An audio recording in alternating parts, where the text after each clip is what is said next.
Welcome to ఆర్పే TV news. Alluri జిల్లా అరకులో రాష్ట్రీయ సంక్షేమ సంఘ శత జయంతి సందర్భంగా గిరిజన హిందూ సమ్మేళనం అరకువేలి ఎన్టీఆర్ గ్రౌండ్ నుండి శ్రీ శ్రీ వెంకటేశ్వర స్వామి దేవాలయం ప్రాంగణం నందు హిందూ ధర్మం, హిందూ సాంస్కృతిక సమాజం, హిందూ సమాజాన్ని చైతన్యవంతం చేసి సమైక్యత పరిచి మన దేశాన్ని విశ్వగురువుగా నిర్మాణం చేయాలనే లక్ష్యంతో రాష్ట్రీయ స్వయం సేవా సంఘం 1925 సంవత్సరాల్లో ప్రారంభించబడినది.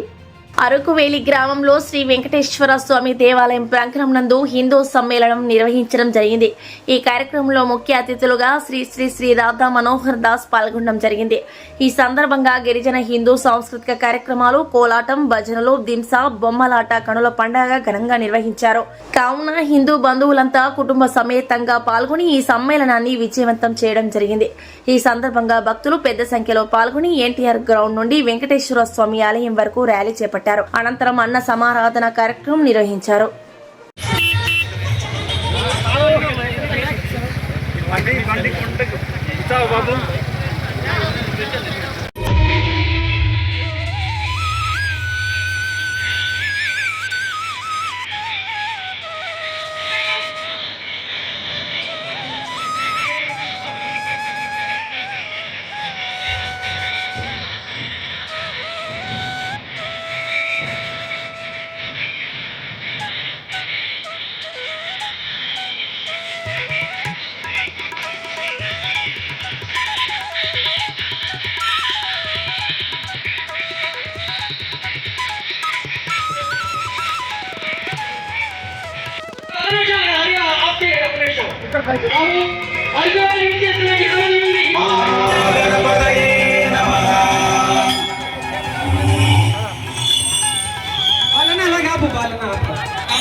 ఈ జంక్షన్ లో బుచ్చి గణపతి సాంగ్ వస్తుంది. ముందు దింసా, తర్వాత శ్రీకాకుళం గవర్నమెంట్, తర్వాత గుడి బ్యాచ్.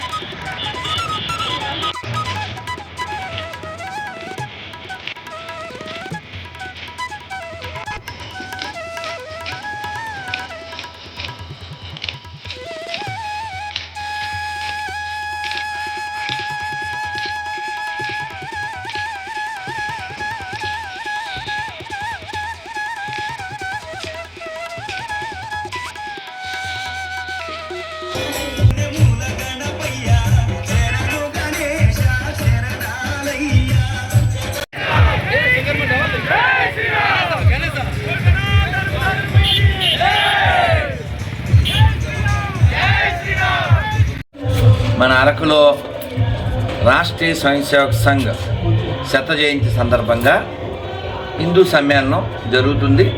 దానికోసం మన కార్యకర్తలు ఎప్పుడో మనకు ఫోన్ చేయడం, మనం రావడం, అర్ధరాత్రి వచ్చాం. మంచి వాతావరణం.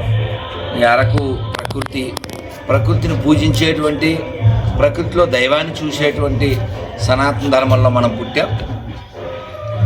ఎటువంటి వికృత చేష్టలు కలిగినటువంటి పరధర్మాల్లోకి వెళ్లకుండా, అధర్మం వైపు, విధర్మం వైపు వెళ్లకుండా హిందువులుగా ఉంటూ నిజాయితీగా జీవించాలని మనం అందరం ఈ భారతమాత కోసం పోట్లాడిన ఈ భరతమాత కోసం పుట్టినటువంటి, ఈ భరతమాత కోసమే వందే మాతరం అంటూ ప్రాణాలు వదిలేసినటువంటి అల్లూరి సీతారామరాజు గారు పుట్టిన ఈ ఏరియాలో, ఆయన పెరిగిన, ఆయన ప్రాణత్యాగం చేసిన, ఆయన పోరాటం చేసిన ఈ ఏరియాలో మనం ఉన్నాం. సో అందువల్ల ఈ జిల్లా పేరు కూడా ఇప్పుడు అల్లూరి సీతారామరాజు జిల్లా అయినా కదా. సో కాబట్టి మనం అందరం కూడా ఆయన్ని స్మరించుకుంటూ ఆయనలాగా పౌరుషంతో జీవిద్దాం. ఎవరు తమ యొక్క మానాన్ని వేటుకో అమ్ముకోకుండా ధర్మం కోసం జీవిద్దాం. భారత్ మాతకి జై. ఇక్కడ ఉండేటువంటి హిందువులు ఇక నేను మీకు ముందే చెప్పాను, ఆనెస్టీ కలిగి ఉండాలి. ఆనెస్టీ ఉన్నవాడికి భయం ఉండదు. ఈ ఆనెస్టీ లేనివాడు మతం మారుతాడు, దేశభక్తి లేకుండా వాడు ఉంటాడు. కాబట్టి హిందువులు ఇక్కడ ఆనెస్టీగా ఉండాలి, ధైర్యం కలిగి ఉండాలి. ఇక్కడ మన దేశ ధర్మాలకు వ్యతిరేకంగా జరిగే కార్యకలాపాలకి మనం ఖచ్చితంగా ధీటుగా సమాధానం ఇవ్వాలి. ఈ ఇక్కడ ఎస్టీ చట్టం ఒకటి ఉంది, దాన్ని మనం గౌరవించాలి, అనుమానం ఏం లేదు. ఎందుకంటే ఈ గిరిజన సంస్కృతి, దింసా, నృత్యము ఇవన్నీ ఉన్నాయి. వీటన్నిటినీ మనం కాపాడుకోవాలి, వచ్చే తరానికి ఇవ్వాలి. ఇప్పుడుండే కేంద్ర ప్రభుత్వం గ్రీన్ కారిడార్ వేసి ఇటువంటి ప్రాంతాలన్నీ కలుపుతూ గొప్పగా వీటిని ప్రొజెక్ట్ చేయడానికి చేస్తూ ఉన్నారు. మనం ఇటువంటివి ఎన్నో ఉన్నాయి. అయితే దేశం పట్ల భక్తి లేకపోతే ఇవన్నీ ఓ రోజు కోల్పోతాం. కాబట్టి ఇక్కడ ఉండేటువంటి హిందువులుగా ఉండాలి. ఎవరైనా గతం మరిచి మతం మారితే వారిని కూడా వెనక్కి తీసుకోవాలి. అది సనాతన ధర్మంలో గిరిజన స్థానం. మంచి ప్రశ్న అడిగారు వారు.